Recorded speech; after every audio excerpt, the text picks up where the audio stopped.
Hey everybody, welcome back to another Harris family adventure. We are starting on the road once again. We left our home in Nebraska at about 4:45 a.m. It was just Reese and I, and we headed to Pawhuska, Oklahoma. So it is about a 6-hour drive. We got there at about 10:45 and went right to the Merc. It was the Merc that was just there for a little bit while they redid it. I know this menu is really small to see, but I just wanted to give you kind of a little bit of an overview of what was available to us. Again, we got there at 10:45. We could have breakfast or lunch. We decided on lunch and we split an order of chips and queso. It was really good. It was a lot. And then we got lemonade. Lemonade is 25 cents for a mason jar and they have free refills. So it was really good food. It wasn't very busy. Again, the Merc was actually closed, the official Merc, and we were there in the space that they were using as an in-between. So not very busy. We went to the store later. We were the only ones there, but we did get our lodge tickets. It's just a piece of paper that tells you how to get to the lodge. This was very much needed. Reese was my guidance. He was my navigation for it.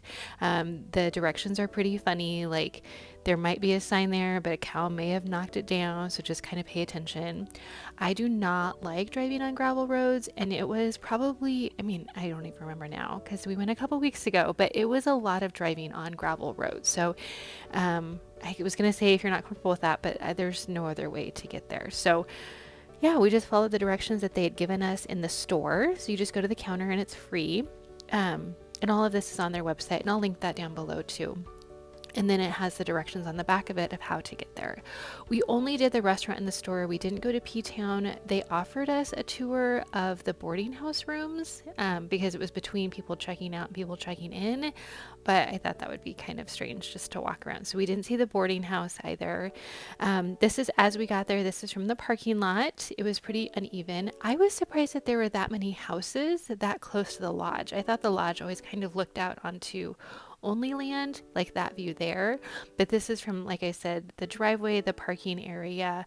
And in terms of tours, it's not like you go at 1 o'clock for a tour. There's just people there, the house is open, you're able to walk around and look all around. So we did stop out on the rocking chairs. I know the shade is interesting there, but we stopped and grabbed a quick selfie there. So this is that, if you've seen the show, you know, this is the kitchen area. And I did think how nice it would be to stand in the kitchen and look out on that view. It's very pretty.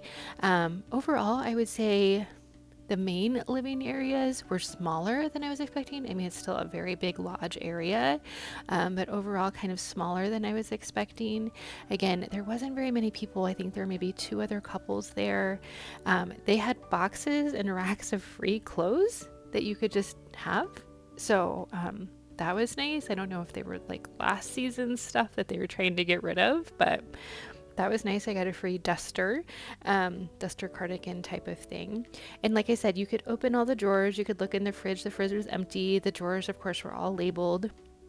It was kind of more worn than I was expecting, but it makes sense. They use it a lot. So then in the bedroom wing, there's me, they had 4 bedrooms and each one had an attached bath. And these bedrooms, you guys, were so nice. The bathrooms were so nice also. And then they all have these doors that go out onto a deck along the way. So one of the tour guides said, and I had read production crew will stay there when they're filming, or if her children have friends come and stay, they'll stay there. Reese got inside one of the bathtubs. Look how deep that is. That's crazy. That's such a nice bathtub. Then this is the final part of our tour. This is in the back area. I think maybe they added this onto the lodge. This is like an industrial kitchen. So this is where I'm assuming, like you put the lasagna in for an hour and then you pull it out. Maybe this is where they make that lasagna that gets pulled out. But this was kind of like the backstage kind of stuff. This was the storage room. You guys, it was crazy. So many dishes, so many like KitchenAid mixers, and look at spices galore. So in the main kitchen, they'd have like the little jar of spices that you or I would probably have in our kitchen. But then back here is where you can tell this is where it goes down. Goes down for real. This is where it happens. So that was a really interesting place, and that was the most kind of behind the scenes area of it, that it was like, oh, this is what goes into making a TV show about cooking. Anyway, we finished with our tour there and headed back home. It was a long day. I'm glad we did it overall. Look at all those mason jars. I'm glad we did it overall. I don't know that I feel like we would need to do it again. If you are a big Pioneer Woman fan and maybe you wanted to make like an outing of it, stay at the boarding house, they did have things like on the menu, and I saw on the website like things you can do in Pawhuska. Not much. So if you are traveling through, maybe a quick stop. Again, I'm glad we took a day. We just, took one of our days to make the drive and kind of look around and drive back. But I really wouldn't ever feel the need to go back to Pawhuska. Anyways, let me know if you have any questions.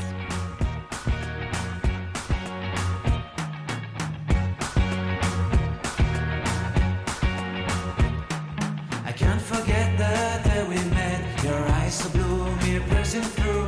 I can't forget the day we met. Your smile so bright, it made me swoon. Our love is like a summer's day, hot and endless in a magic way. Whenever I see you, all